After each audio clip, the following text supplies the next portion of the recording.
محمد صلی اللہ رسول کریم اما بعد، دین سیکھو عمل کرنے سے، لیکن سیکھو ضروری ہر عمل کے اللہ تعالیٰ نے دو چیز رکھے ہیں، ایک خدا انعامات، ایک خدا عذاب۔ یہ عمل کرو گے تو انعامات میں نواز آ جائے گا، یہ عمل کرو گے تو یہ سزا ملے گی۔ دنیا کا ہی قانون ہے، ہر ڈپارٹمنٹ ہے، کیٹیگریز بھی اس کے اندر ہوتی ہے، حتیٰ کہ یونیورسٹی میں ایک سپاہی اس کو لیتے ہیں، اس کی پرفارمنس کی دیکھ بھال، یہ باتیں جاننے مل جاتا ہے۔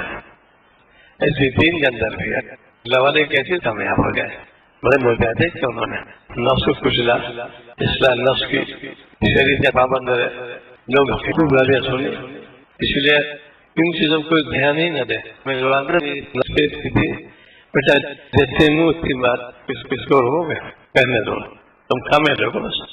آج ہم لوگ جانتے نہیں، علم سے واقف نہیں ہے، نہ دینی علوم سے دنیاوی علوم سے لفاظی ہے، امت اسی لیے آزاد مبتلا ہو گئی ہے، نہ دنیا سے واقف نہ دین سے واقف۔ دین سیکھو عمل کرنے سے، عمل کرو کامیاب ہو جاؤ گے، اس کے لیے مظاہرہ کرنا پڑے گا۔